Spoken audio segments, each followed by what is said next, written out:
All right, guys, I'm going to do a simple review of Pythagorean Theorem. And you may have learned it is a squared plus b squared equals c squared. I want you to forget that for a moment. And we're actually going to go back before Pythagoras to Egypt, where in Egypt they had a need to make right angles. And their mathematicians were able to figure out that if you take 12 blocks, you divide them into 4, 3, and 5, or 3, 4, and 5, right? By making a triangle out of 3, 4, and 5 units, they would always have a right angle. This triangle, 3 units by 4 units by 5 units, is known as a Pythagorean triple. There are triangles that we can make with whole numbers. So you want to remember that one, 3, 4, 5. 3 plus 4 plus 5 equals 12. We can also demonstrate how from this we can see visually that if we have a triangle with one leg of 4 units and one leg of 3 units, we can square 4 and square 3, and that gives us 16 plus 9 is 25. And of course, 25 units would be a square of 5 by 5. So therefore, our hypotenuse is 5 units long. And as the Egyptians discovered, that guarantees that this will be a right triangle. Okay, so let's look at how we would actually do the symbol and number math on this one. All right, one time we can use Pythagorean theorem is when we're looking for distance on a coordinate grid. So for example, if I have this point at 0, 0, right at the origin, and I go over 4, 1, 2, 3, 4, and up 3, 1, 2, 3, then we can say we're looking for this distance, right, between those 2 points. In any 2 points, we can make a right triangle, and we'll practice that tomorrow. So I can see how many units are on this side. There are 4 units, and on this side there are 3. That means that this side must be 5. Well, the math goes something like this. We say that the leg squared plus the leg squared equals the hypotenuse squared. Leg squared plus leg squared equals hypotenuse squared.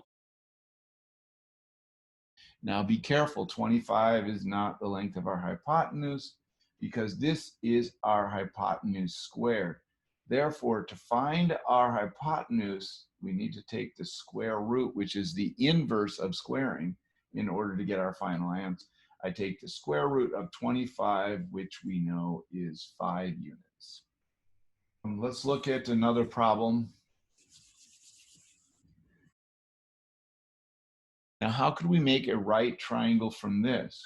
Well, just think about how you would travel if these blue lines were roads, right? I could go up here and then make a left turn over to there. And then if I connect the 2 points directly, that's going to give me a right triangle. It is 3. How do I know that? I can count it. 1, 2, 3 units, right? This leg here is 1, 2, 3, 4, 5, 6, 7 units. So therefore, that means the hypotenuse is going to be 7 squared plus 3 squared. The order doesn't matter. Addition is commutative. And then I'm going to have to take the square root of it in order to get the actual length of my hypotenuse. So that becomes, if we square the 7, we get 49. If we square the 3, we get 9. Okay, and now we can add those, and we get the square root of 58. Okay. Now, we're just going to go ahead and say that our hypotenuse is square root of 58 units. Now, about how many units is that? Well, remember that 58 lies between 49 and 64. Those are our perfect squares. So that means that 58 lies between 7 and 8. So it's more than 7 units, and it's less than 8. In your notebook, draw an X and a Y axis so you have your origin. All right, so you can pause the video now and place your points. All right, once you have your points, you're going to draw your triangle. So next I'm going to count how many units this leg of my right triangle is. So 1, 2, 3, 4, 5, 6. So this is 6 units, and this side is 1, 2, 3, 4, 3 units.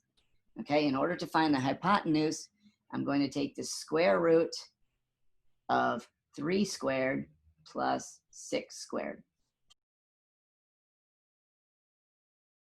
This is one we can definitely simplify, but for right now, let's just say this is 45 units, and we'll talk about how to simplify it tomorrow. The square root of 45 is about which number? And you can see it's somewhere between 36 and 49. So that means that the square root of 45 is a number between 6 and 7. All right? And you can look at your triangle and say that makes sense, because if this side is 6, this one's a little bit longer, somewhere between 6 and 7 makes sense. All right, watch this video a couple times if you need to. I expect you to be able to draw right triangles between 2 points on your coordinate grid by class tomorrow, okay? And we'll do a lot more, and we'll learn how to simplify the radical. All right, if you have any questions, you can always have them ready at class time and post them in the chat box.